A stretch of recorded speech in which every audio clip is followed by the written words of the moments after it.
All right, now we are live. We are out there for the world to see. We'll get some people jumping in real quick. So we already got people jumping on. So I would imagine one of them's your wife, right, Swan? Loyal supporter. So this is going to be a pleasure for me today. And you guys will learn a little bit more about me and what I like about music. And Swan came to me with their son to learn martial arts at one time. This is where we met each other a few years back. And Swan Montgomery, you are the lead singer for one of the most world-renowned Led Zeppelin cover bands, right? So Yes, you sir. are a world-renowned cover band on a world-renowned band itself, you know. So with no further ado, this is Swan Montgomery. I'm glad you got up early. He did shows last night, guys, so bear with us as he's got a, you know, I wasn't respectful of the of the musician's time, thinking that, hey, we're going to do a bright and early morning. They're probably just getting in bed 2 hours ago. So, you know, I don't know. You've met Myron here, correct? Have you met Myron? Yes. Yes, right. So he's the keyboard player for Earth, Wind, and Fire. You know, I did the same thing to him. If it makes you feel okay, I made him get up at the crack of dawn and stuff. So, you know, I've always had a real love for music, so I'm looking forward to this type of interview on somebody that, you know, there's two things that you do that I love. I've always had this envision of being in front of 10,000 people and doing something that I love. Right? I've always, Right. you know, whether it's doing motivational speaking or whatever, I've never gotten to that massive of a crowd, but it's. And then you get to, I've seen some of your pictures lately where you're doing the selfies from behind and you get that energy from the crowd, Right. you know? Right. So, you know, first of all, have you always been a musician? No. I actually, soccer, football, well, you call it soccer, we call it football over in Europe, which is where I'm from. That's what I thought I was going to be in my early years. My dad was a semi-pro, and I trained very hard for that, and that's where I thought I was going. But I was about 17. I got a bit disillusioned. It wasn't about how good you were; it was about who you knew, you know. And then I switched into music, to my dad's disappointment at the time. But yeah. Well, so soccer, I had no idea that it was a professional soccer player that you were looking to do. And so you said your father did the same thing, huh?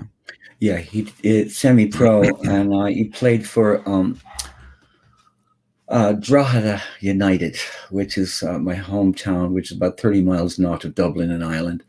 And he would play the league, you know, tour around Ireland and play all the games. And as a kid, he would bring me along, and you know, I just got into it from that point, and it was great. I had some opportunities.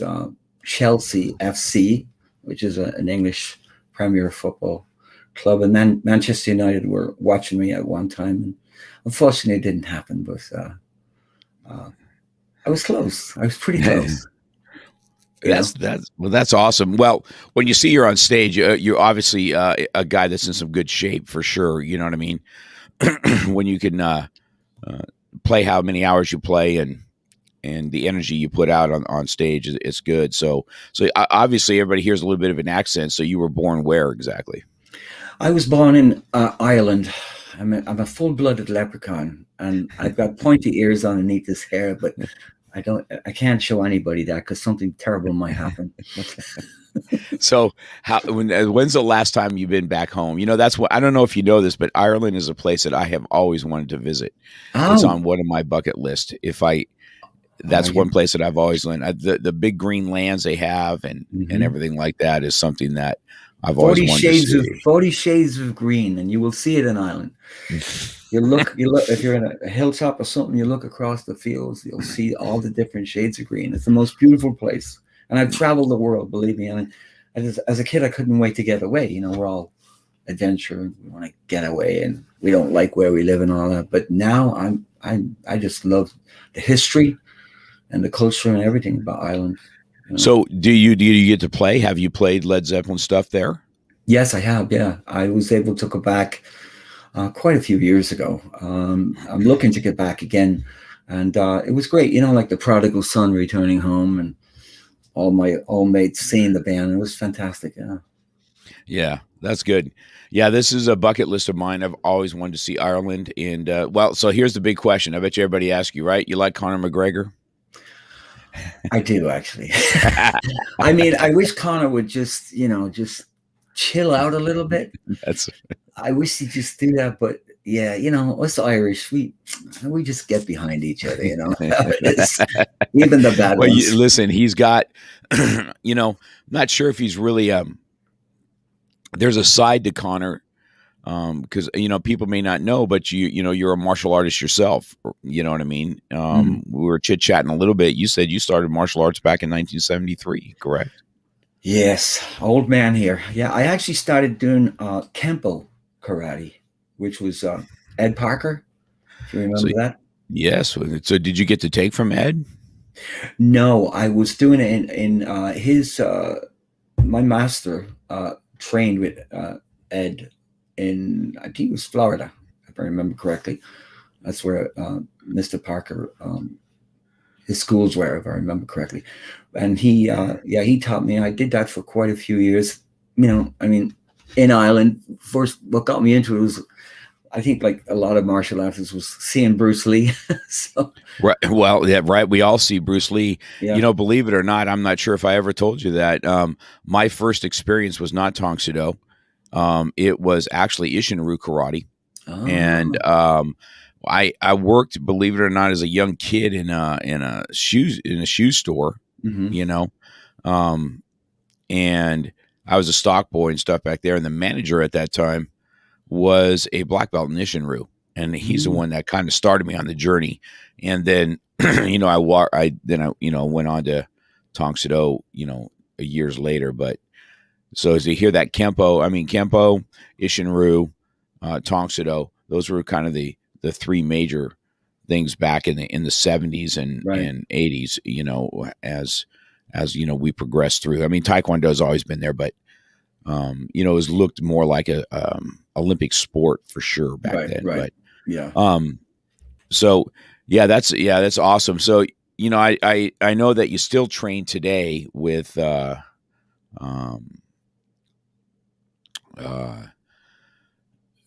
son and with what's Master Rhea? Is it Master Rhea? Master Rhea. Master Rhea. That's correct. Rhea. So. Rhea, Master Rhea. Yeah. So you're still training, and you use martial arts to help yourself stay in shape for your shows and all the stuff that goes with it. Yeah. I mean, I was inspired actually to get back into it because my son, just watching him and bringing him, and we were going to you as well. I mean, I just said it'd be cool to just get back into it. So I decided to train with him. And it was really cool. And like you said, keep you in shape, it really does, martial arts, especially for what I do, the stamina, because we play sometimes up to about 2 hours. Most of the time, longest we've ever played was 5. And so you need a lot of energy for that, So. You didn't know, but I did tell you that I've played guitar for many years, and Led Zeppelin is probably one of the reasons I did it, because I remember back, having the albums and all that and listening to Stairway to Heaven. If you went into a guitar shop, everybody has to play Stairway to Heaven when you sit down and try out guitars, because, that's just what you do. You got that. That's the staple of if you A minor. Right. There's a couple of things, right? In the martial arts world, in the Brazilian Jiu-Jitsu world, if you get somebody that does a closed guard on you, there's a couple of things about them, right? They either know what they're doing, or they don't know what they're doing, or they're tired. That's what it is with a closed guard. Right. With guitar, when you go play Stairway to Heaven, that either means you got very minimal experience, okay, or you're awesome because you can do the whole song, not just the beginning, right? And so, or a little of both. So, I remember I got in when I remember when I was young, I bought my very first guitar. I saved money for it. It was a $900 Ovation guitar. Ovation, yeah. And that's what I bought. Man, I remember when Ovations came out, and that's what I really wanted, and that's what I bought myself. But I've always loved music, and my family is always kind of been in music. My sister's sons, one's a serious drummer. They all sing. My sister's husband's side is all real singers, you know, and so my sister's nephew, Cameron, is an avid piano player, and matter of fact, he even works with disabled kids with disabilities on piano. He's just a very talented musician, right? And as a kid, I don't know if I ever told you this, but I always wanted to play saxophone as a kid, and I never did it. I never did it. I've always loved the saxophone. I always loved the thing about it. But 2 years ago, I picked up a saxophone and started learning it, and so I'll tell you, believe it or not, the saxophone was a lot easier to learn than the guitar was.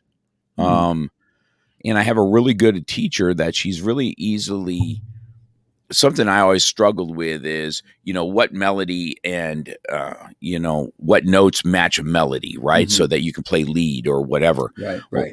She's very good at, sequence, yeah. Right. So she's very good at, hey, if you're in the key of this and the saxophone, these are the notes that work with this really well. The scales. Yes. And so, within 2-3 weeks of doing that, understanding where, all the notes are on the saxophone, and I was able to do a little bit. I can, like, if we get a tracking off YouTube, and then I was able to kind of do a jam with it.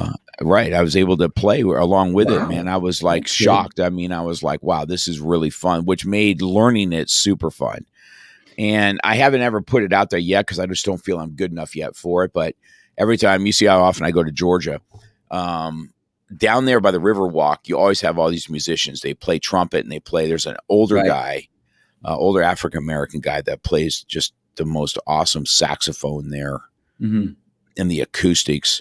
And I told him, I said, I'm bringing my horn one time here with it. I'm bringing the sax down and I want to play with you. Georgia's on my mind. So I just saw him not too long ago. Right. And I told him, I said, I'm practicing, man. I'm coming to you. And then he told me, he goes, you just come out here. I'll make you sound good. And so it's just, that's a little bit about me but I've always kind of loved the music. So obviously you play. How many instruments do you play? Keyboard, mandolin, Irish bouzouki. I don't play electric guitar. Actually, I don't know why. I just haven't got into electric guitar. I play a lot of different acoustic guitars. So, and any obscure instrument, anything from around the world that looks weird, I like to attempt to play those stuff because I like different sounds, organic sounds. So yeah. But main is vocal. Yeah. So you're the lead singer. So you're the lead singer. Now you've also told me the story of, that Led Zeppelin themselves have even, said that you're one of the best cover bands they've seen. Is that correct? Yeah, that's correct. Jimmy has seen us at the House of Blues on Sunset, and he was at a NAMM show, and a friend of his asked him you got to check out this Zeppelin tribute band. They're just amazing. So he's seen us and insisted on meeting the band afterwards. And really nice guy, just down to earth, not what you would think he'd be, but he's just the way we're talking right now. And we talked backstage for quite a while, and then the next thing you know, few years later, he invited us, the band, over to London to see them perform at the O2 Arena. So we're special guests of Led Zeppelin, and that was mind blowing in itself. We watched them rehearse. The cool thing about that was actually watching Led Zeppelin mess up in rehearsal.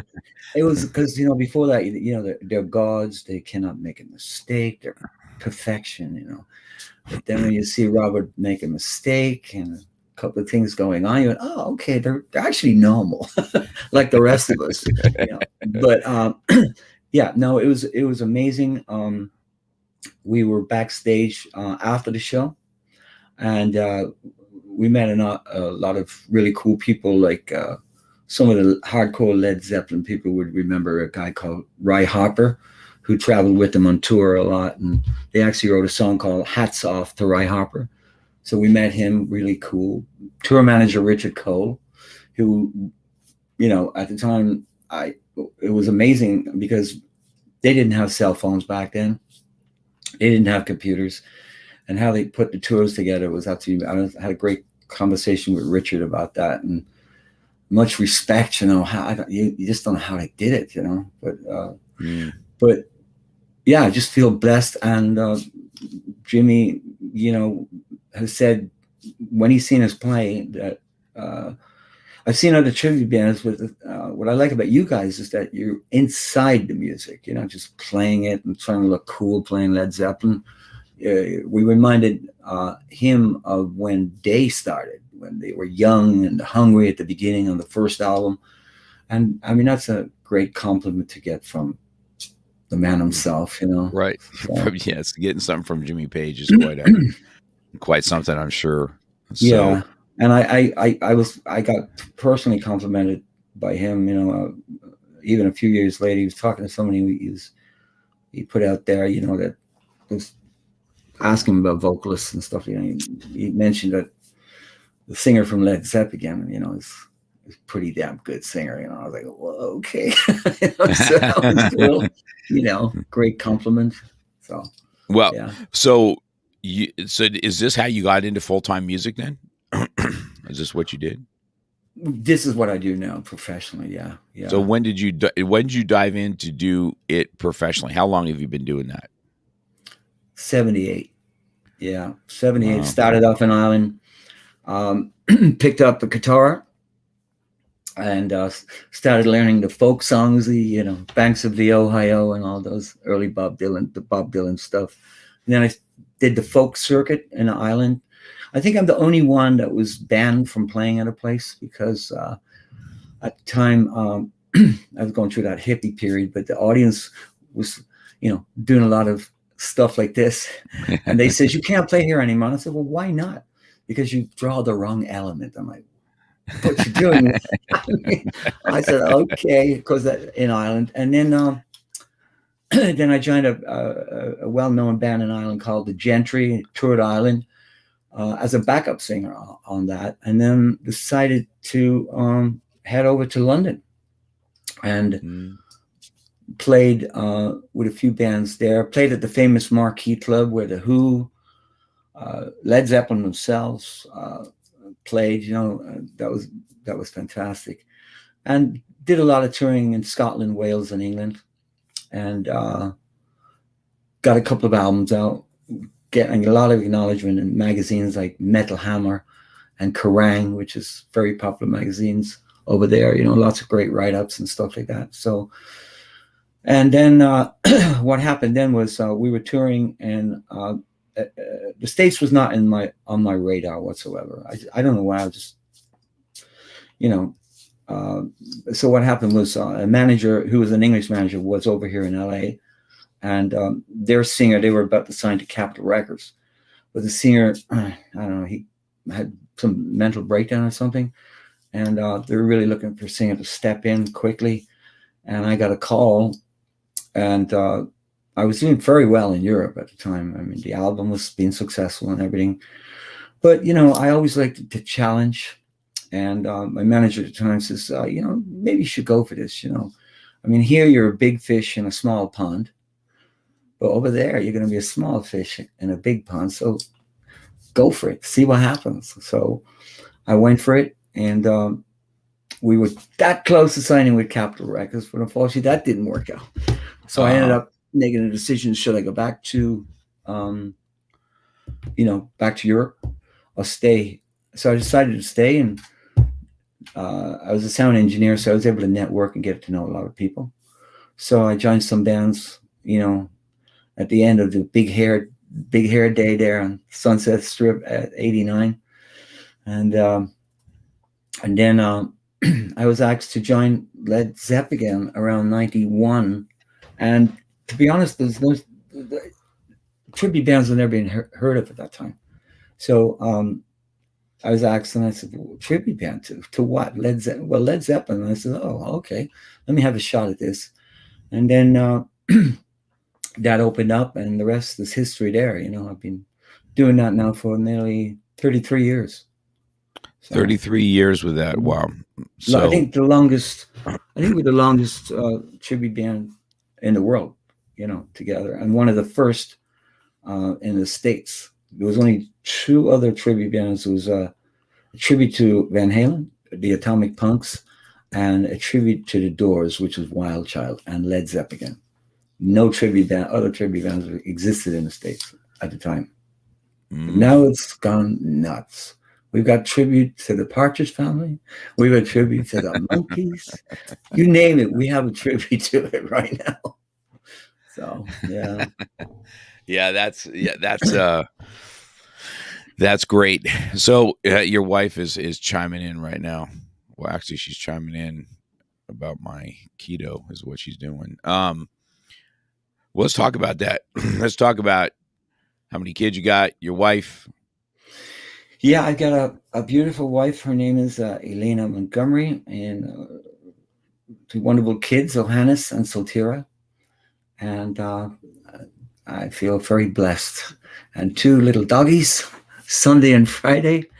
And yeah, I feel blessed, really very lucky man, being a musician and all that, I mean, sometimes it's hard being away from them because just before COVID, I was on tour quite a lot, So you unfortunately you miss some, graduations and, belt ceremonies and stuff like that, that you want to be there and experience, or even some holidays like Thanksgiving. So, but you do the best you can, Yeah. Well, I see that. I see that. How your family interacts when you play. So, when they go sometimes they go with you, and then you see Johannes, just, dancing around doing this thing. It's fun to watch that. Yeah. And I've got the pleasure of knowing, your family for a while now. So I've got to watch what that looks like. And I think I came by one time. My son used to work at the Canyon. You said you were a sound engineer. That's what my son went to school for. Yeah. I'm also a sound engineer and producer as well. So yeah. Yeah. And that was so, he went through this whole thing, and, Gabriel has an ear for it. And, he played bass, and then he sang, that screamo music, where I used to go watch him, and I say, son, I can watch your set. After that, I'm going to kill somebody in the mosh pit. So I'm not going to, I have to go. And so I would go to his shows and enjoy watching my son do his thing. But he went to MI to do sound engineering too. And it's just been very hard to get into that field without knowing people, So unfortunately, that's what it's all about sometimes, Yeah. But you got to keep pushing, keep going, that's what you do. Well, let's talk about the band. You said how long you've been with them. I told you before, I said I always like these selfies that you have with when you're performing in front of thousands of people, right? You have somebody named Shane saying hey. Shane, yeah. Hi, Shane. And so what was your most memorable moment with them? Well, I mean, obviously playing before Jimmy Page at the House of Blues was unbelievable. But we played for the troops in Germany. We played.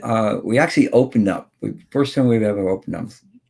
But the strange thing, we were opening up for a rap artist, a big rap, which is 50 Cent, and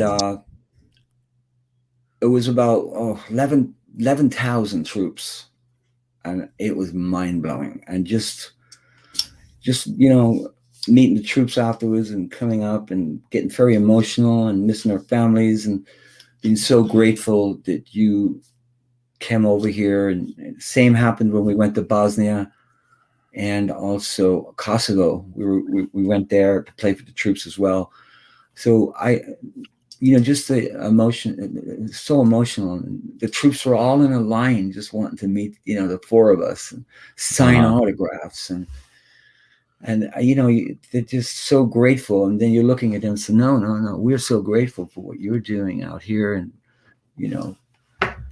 protecting, our country and everything. So it was, that sticks in my mind. So when you're out with the soldiers, of course, most of them are way younger, but it's amazing, right, on how many people know Led Zeppelin's music. Oh yeah, I mean, you know what I mean. We travel, as I said, all over the world. South America, we've I think nearly every country in South America we've played, and it's just like it's amazing. And the strange thing is when they start singing all the words, right? You know what I'm saying? Even in Japan, we've been to Japan now 5 times, and it's just like a Led Zeppelin music, like an international musical language, if I could. That sounds right, And they just know all the songs. In South America, they're singing lyrics, but they like to sing riffs. The riffs, like Black Dog, Mm-hmm. So imagine a few thousand people with their hands in there singing a riff.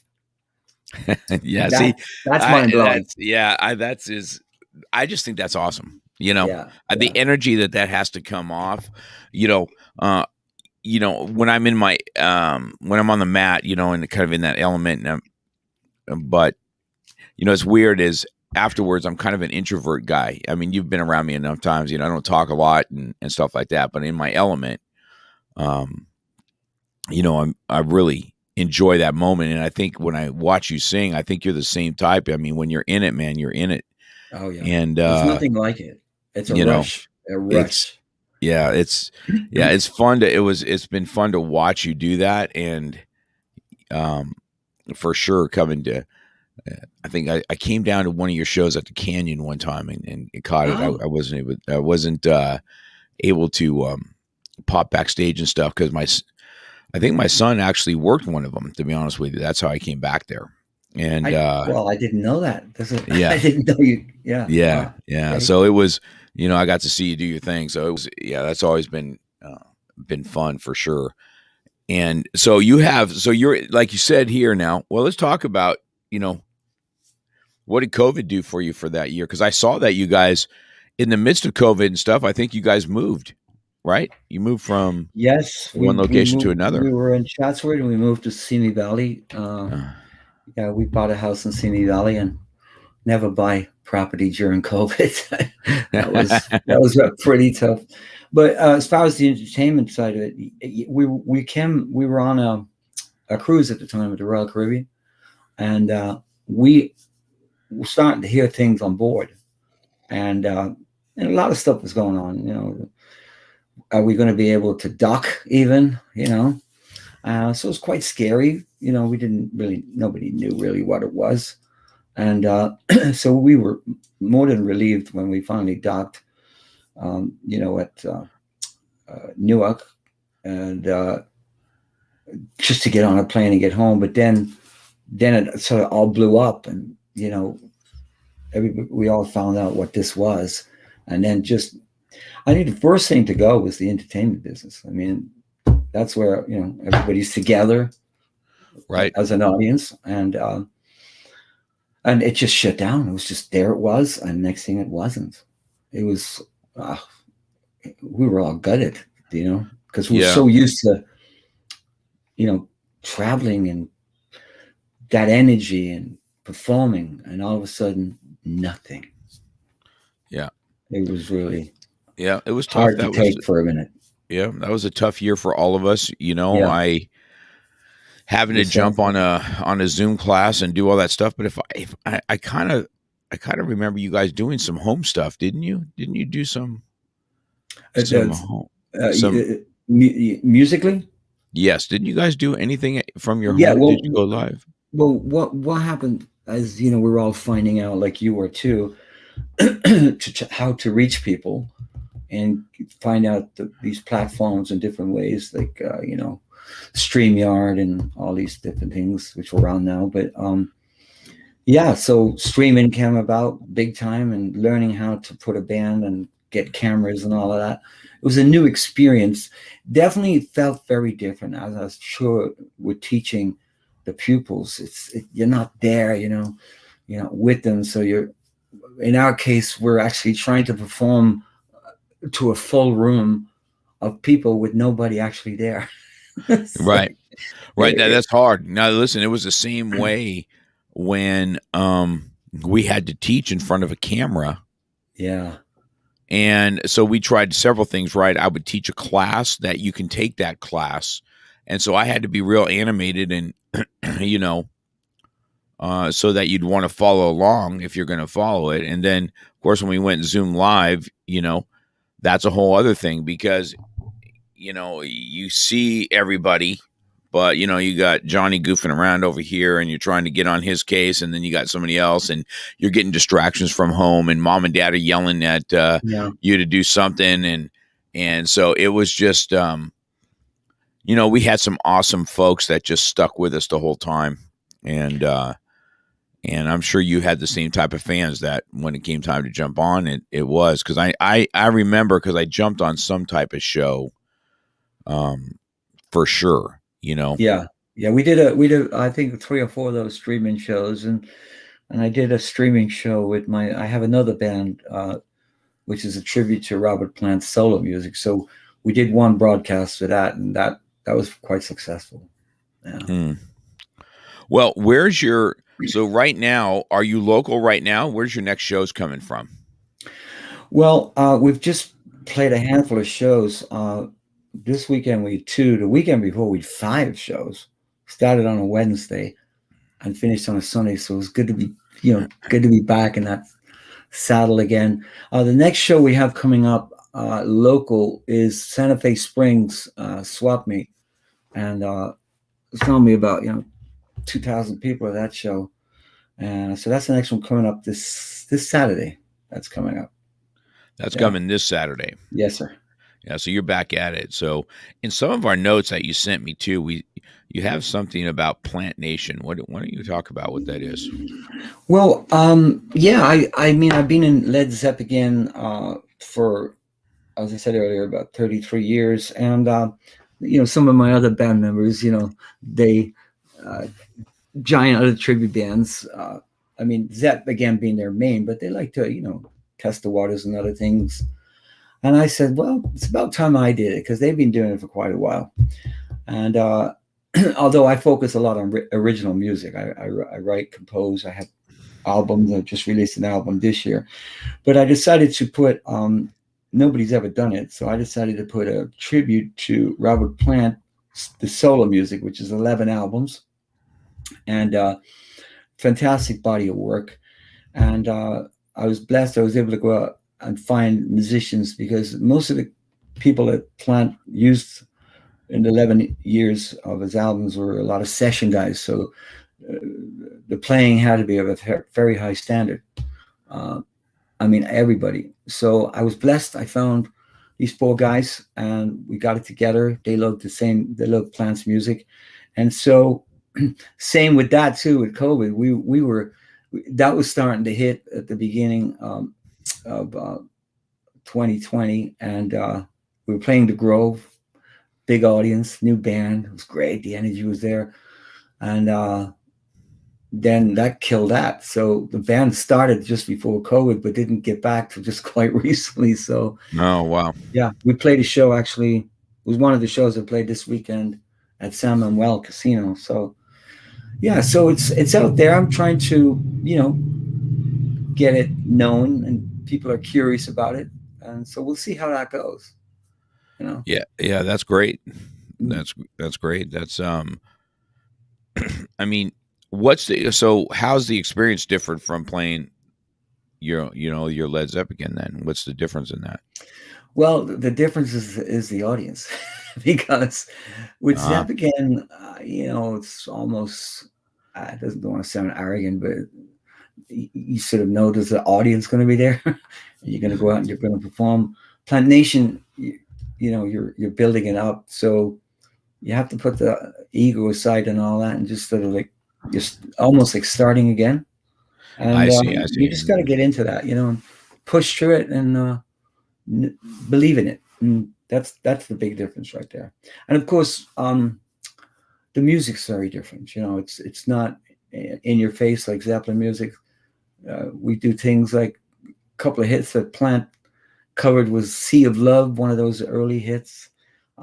If I Were a Carpenter, which is a nice soft song by Tom Harding. So it's nice to vocally get into that sort of feel, singing some soft, smooth, folky songs, and then, and then you jump over to Zeppelin and you're like, hey, hey, mama, we're going for it, dancing all over the place, So, all right. So here's the question, right? I'm sure you get asked this all the time. What's the audience favorite song that you do that they go nuts for? And what's your favorite? I get asked that so many times. The audience, they just throw up, strangely enough, they throw up a lot of obscure Led Zeppelin stuff that they want to hear. It's like almost like they're testing you. Can you do this? And we actually we were able to perform it's a big catalog of 86 songs. We do about 80 songs, but Black Dog is a song that comes from Black the Dog, audience yeah. quite a lot. Black Dog, the acoustic stuff, Going to California. Me personally, I like performing Going to California, Battle It Over More, Black Dog. I like stuff like In the Light, which is a song from Physical Graffiti. Really stuff that's not that easy to play, but just getting inside it, and it's amazing, So Yeah. yeah. Yeah. I'm sure that's the number one question everybody asks. What's your favorite song of Led Zeppelin? Probably Stairway to Heaven, because really? it just brings me back to probably when I was a kid. I just really remember listening to that quite often when it came out. And then it kind of caught my ear to want to play guitar, and of course it's like, as soon as you hear, like, even when I'm working out, as soon as you hear though, hey mom, it's the way you, then it's like, oh, then the bag, then you want to start hitting things, right? So it's this mellow, and it's this, that's the next one, and so I've watched you sing that. I've watched you sing it, and so every time I hear it now, I think about you all the time, because I'm like, man, this guy's voice is just, he rocks, man. He rock and rolls. I know there's just something about old time rock, your wife just said that her father loved Stairway to Heaven. Yeah, he did. Yeah. Unfortunately, he passed. Yeah. Yeah, that was hard. I know. I saw all that. You guys, I got to be with that. You got just this unique family that has this innate gift to give, Hannes especially, I think because the young guy was, he struggles with health, and he wants to make sure everybody else is healthy. He's just, I don't know, he's just a good hearted kid. You know what I mean? So I've been able to watch him. And then I got to go with all you guys when we went and handed out stuffed animals or something to the old folks home. Which was fun. And, your father-in-law was there, his dad was there, and, I've got to spend time with him, and, so it was, I'm sorry for that loss. And there's no loss. He had so much respect for you. Really. Yeah. Yeah. He's a good man. Your whole family, man, has been good, man. It's just been, it's fun to watch, what you guys have, and then the talent that you have to do this. And I'm so happy to see you back on the road and doing the thing, that I don't know. There's something about music, right? Yeah. Even as a teacher in martial arts, I've been doing it for so many years that when you teach self-defense, I tell everybody that no one had to relax in a moment, but we're all connected with energy. You know what I mean? Yes, sir. It's, how you touch somebody, uh, whether it's in a self-defense situation where it's pretty serious, or you have music, Right. somehow we are just connected. Hmm. God has made a soul, and somehow our souls are connected, and that's just how we are as human beings. And that's why certain self-defense, there's certain things on the mat that I can make you do just because I know that we can connect energy wise. If I see, how you see my hand move or something like that, we are innate creatures that connect. And then, of course, music, I think that's why I've always liked it. My mom was a big Elvis fan. Ah, And if you ever see my tattoos, I got a TCB tattoo because I've always loved Elvis. yeah. I just, I thought his music, his baritone voice, and just what he was, I've always enjoyed Elvis and Led Zeppelin and of course Foreigner and AC/DC, all the old school rock. Right. And so when I see these younger generations, when I go to your shows, I'm sure you get all us old dogs that are there reliving Yes. our childhoods. Reliving the moments, man. Right. Hmm. And I tell all my children, I said, you listen to this. I had a cassette tape. And what I would have is I would wait on the radio and hit record and play when Foreigner came on, and then when AC/DC, and then Led Zeppelin, and I would have this traveling cassette tape that we'd be able to listen to all our favorites from all of our old school rock bands. And my kids are like, you got to be kidding, Dad. I said, this is how it was, man. We never had the very beginning because we had to run to the cassette thing to hit the record button, so we would never hear the very beginning of the song. But we Yeah, I certainly had remember. a Yeah. we certainly had a playlist of great music. So, and then to watch, I look at the crowd when you do your selfies, and I'm like, man, look at all the young people out there, man. Yeah. Oh, yeah. And It's a new generation coming up. right, yeah, it's just, I don't know. My children are old souls anyway. My daughters and my sons that play music, though, they're all old school rock is where they're at. And I said, I don't know a rock and roll band today that can compare, uh, you know, that can compare. I don't know. I don't know if there's a rock band out there that can compare to what our old school rock and roll was. You know what I mean? Yeah. I mean, unfortunately, and I'm not, knocking it, but unfortunately, it's just gone to, I'll hear something when I'm on the road. Oh, so and so was here last night, and I'm like, uh, okay. I can't remember the name, but what? So what was what they play? Oh, no, it was a DJ with a computer, and I'm like, okay. And he played to what, 6,000 people? Yeah, it was him on stage with a computer, and that was it. I'm like, wow. So, I'm not knocking it, but there's nothing like playing, like we talked about playing instruments Yeah. earlier, playing a guitar. And what I see today, parents who, like yourself, where the kids have been listening to old rock and roll, they're coming in with the long hair. They Yeah. got the Led Zeppelin T-shirt on, Yeah. and they're just in awe. It's almost like they're looking at the guitar player, going, "Oh my God, that really does exist," because they're so used to, the stuff and all that, and they can't believe that they're actually seeing it before their eyes. Somebody actually playing an instrument. Do you know what I mean? Yeah. And it's mind blowing. And then, when I talk about albums or vinyl to people or cassettes, which you mentioned, they're like, "What's a cassette? What what's vinyl?" And quite recently, I had that conversation. I'm like, "Well, let me explain to you what it was." And I tell them all about the album covers, going to. I mean, I'm sure you had that experience going to a record store, right? Oh, And going through I all the wish albums I and still looking at like the to. artwork, right? That's correct. It's And awesome, opening man. it up and going, "Wow." Yeah. Here we've got, download, MP3. That's it. Little picture of a cover.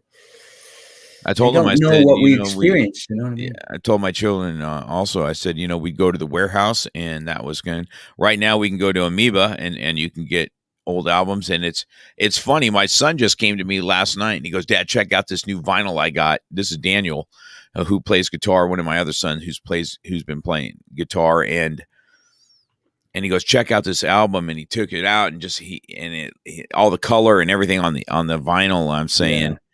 You know, to see it reverting back to that, because that's one thing, that's what my kids like. You know, they're all kind of artistic anyway, but they like the cover, they like the artwork of vinyl, and stuff like that. So I think it's Barnes, was it Barnes? Yeah, Barnes and Noble, which I can't find any of, but a few years ago, you'd go into their music department and there it was, vinyl coming back. Yeah. I mean, quite expensive, but it was sort of nice just to see that, you know what I mean? Right.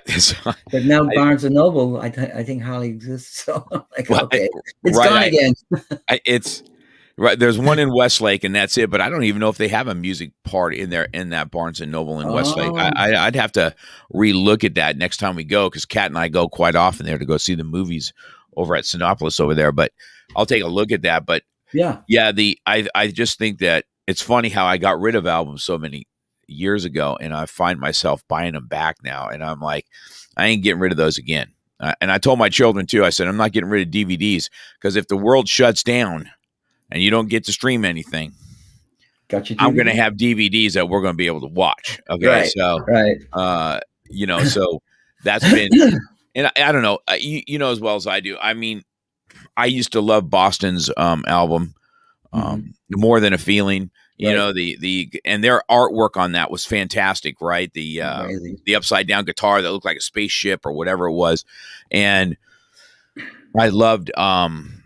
I love that whole album. Well, at least side A I loved. I mean, you know, and then, you know, they had some really good American music. You know, Honda's puts on here, I love rock and roll. That's funny, that kid. Of course you love rock and roll, bro. You got to. It's born into you, man. And you got the hair for it on top. Yeah, he's got the hair for it. And that's one thing I don't even know Hannes knows that. But back in the day, Mr. Coxley put his hair in a ponytail. I used to have that long blonde hair, believe it or not.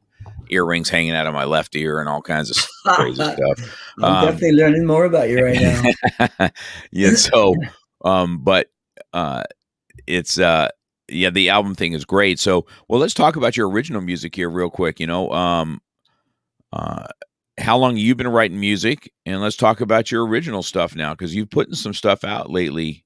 And what's that like for you too? I mean, we got a 3-point question, right? You know, your original music, how long you've been writing, and do you feel that YouTube and social media helps put your stuff out there, or is it a hindrance to you?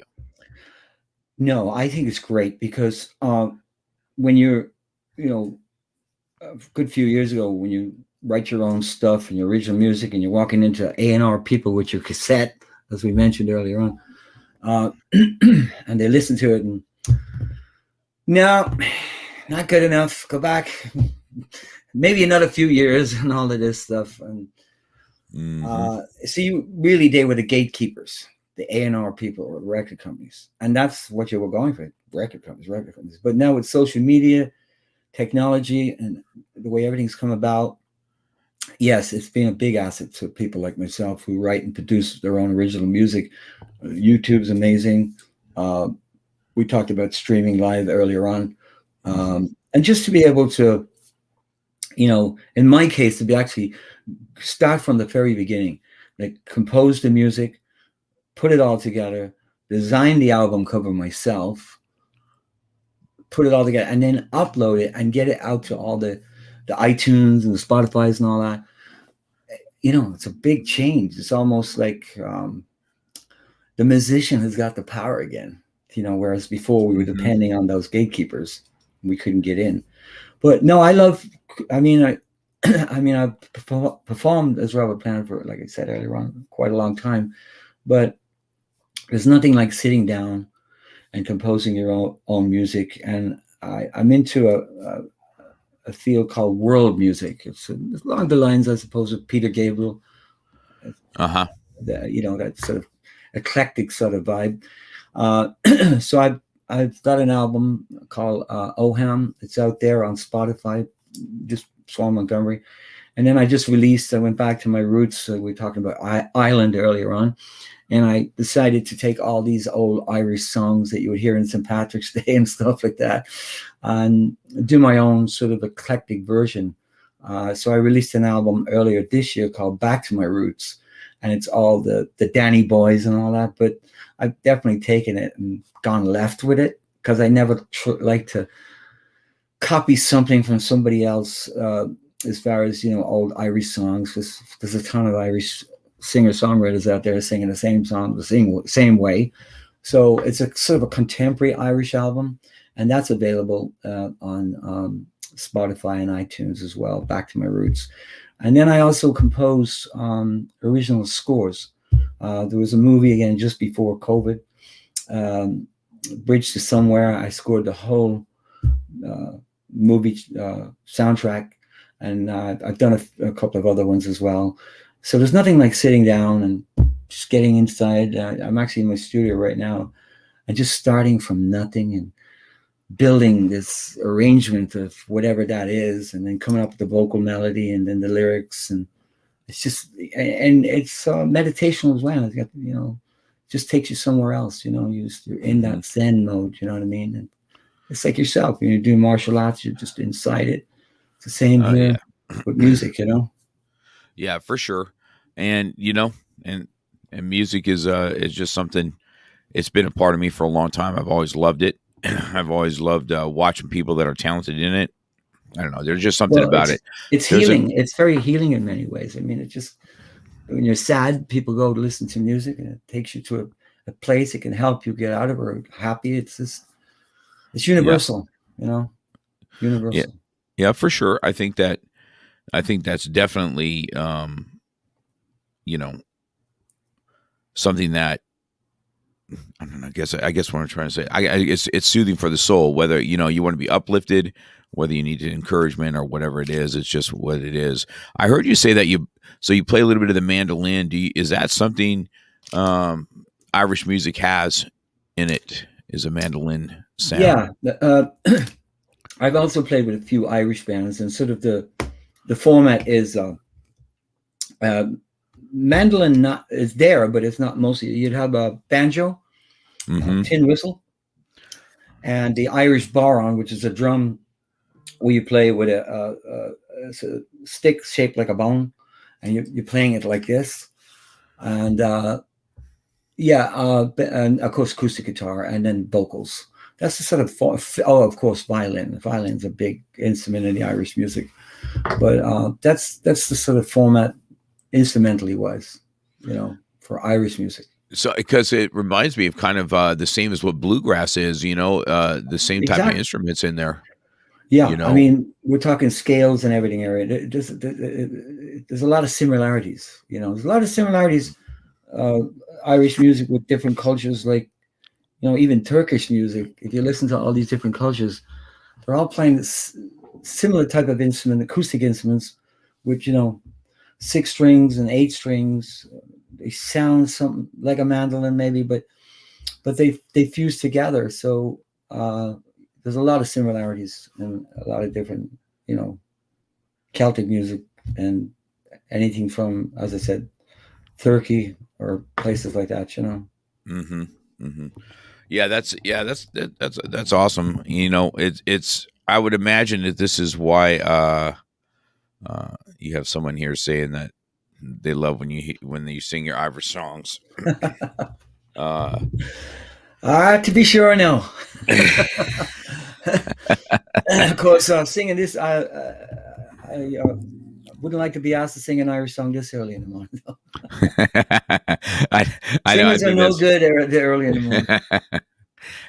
I get on my son because I'm a super early riser. Okay, I'm one of those guys that like to be up in the morning. I like to see sunrises, and my son is kind of in your same shoes, I guess, because he did some music and that's what he does. And man, when he sleeps all day, I'm like, bro, it's just it's just driving me crazy. Okay, and I'm like, and then I'll see his light on at 3:00 in the morning. And I'm like, I'm just at some point I just stopped even dealing. I mean, people have it just a different we're a breed, perspective on what they we're, do. You know what I we're a mean? breed onto our own. We're like, That's sort of well, vampires. That's what we are, right. really. That's Musical rock. vampires. That's right. That's rock and roll, I guess. It is what it is. You know what I mean? So, it's been, yeah, that's been fun, talking about that. It just brings up a lot of memories for me back in the day. People do, I don't know. I guess people really don't know how much of music I love. And, I play the taiko drum too. I love that big, Oh, really? yes, Oh, I'm a I've, big fan. I use that a lot. Mostly samples. I can't actually fit a big taiko drum into, but uh, I love the sound of that. From percussive, I use oh that sound a yeah, lot.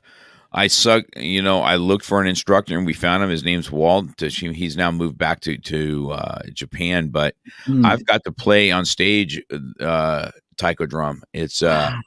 It's been that's been fun. Yeah, because I got two big taiko drums here, and I've been playing that for a while. I've just always loved that. I don't know. Well, the sound of a taiko drum also connects with martial arts. There's a lot of Oh the yeah, for sound, you know what I sure. mean? So When maybe I that's got when I got that big thing and I got the two handles and I get to go pow pow, I mean I've got big drums and when you get to pound on them, I mean it is like martial arts, man. It's just and the vibration. When I went to see guys that really know how to play, I've seen them live a few times too, and you see those big giant drums where you hit it one time and the whole place just vibrates. and you It's see them 4 or 5 of them in sequence together, just doing it. It's amazing to so watch, you know. uh your wife. Everybody's asking you, just sing one No, verse. not gonna happen. Your wife's like, if you don't sing one verse, how about just give the audience your Irish accent? It's a fine morning this afternoon. How's it going now? I used to actually when I came over here, I had a heavy Irish accent. Nobody understood me, so I become Americanized. I curved it because we're always saying, "What are you saying?" I'm like, yeah. Well, I guess that's the same thing when you listen to Connor, man, because I mean, you're going to have to be on your game there to listen to what he's saying. Well, And no, exactly because he's from Dublin. So that's how you know what I mean. Like it's like I'm going to kill that guy tonight, and then he's dead. He's dead. You know what I mean? And like I was watching a movie quite recently with my wife. It was an Irish movie, and she had to put the subtitles on because she couldn't understand. And she's looking at me like, "Can you really understand what they're saying?" I said, "No problem. Every single word." Or if it's a Scottish, anything from Scotland, same thing, can't understand. But to me, it's just natural. I just, we went to Edinburgh. She couldn't understand anybody over there. I had to translate. It was interesting. Yeah, actually, this, babe. That's so funny. That's so funny. Yeah. Well, we're getting, we're wrapping up this hour already, man. It's been already an hour to talk. I could sit and talk music all day long, man. Hannes is saying hi to you. Love you too, son. So, well, let's talk about, where to find your music. I'll put all this stuff out too. Once we do this, I'll put, all your links and everything. I believe it'll be on my website also so that we can do this. So tell us your, is it Swan Montgomery if they can find you on Spotify that way or what is it? Yeah. As far as me as a solo artist, just put in Swan Montgomery on Spotify, iTunes. I also went under the name of David Swan Montgomery for a minute. And there's a couple of albums out there that I did with that. And then as far as Zepagain, if anybody wants to know any upcoming shows or locally, they just have to go to zepagain.com. And with Robert Plant Nation, Facebook, just put in Robert Plant Nation Tribute Band, and they'll be able to see what's going on with that, So, yeah. Let me write that down. Robert Plant Nation Tribute I'll make Band. sure, I'll make sure all this gets out there.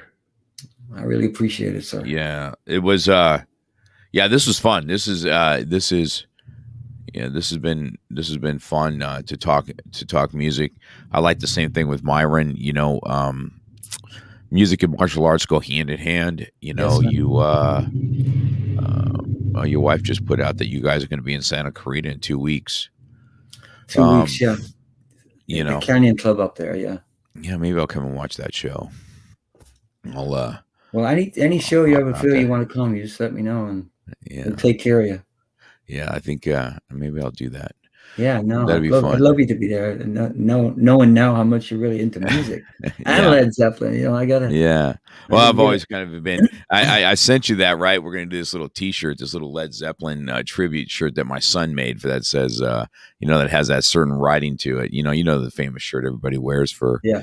Led Zeppelin. But Yeah. yeah, I've always dug, music, trains, Christmas. That's kind of my, martial arts is kind of me, man. There's just these few things that I really, really, really enjoy. So that was fun to get to talk to you about what you do here. I mean, you're an amazing teacher. I so sat there and watched you train the pupils and how you connect. It's really amazing. Blown away by that. So. Yeah, I appreciate that. Yeah, it's that's just something Hannes. I'll talk to Mr. Kenny for you, buddy.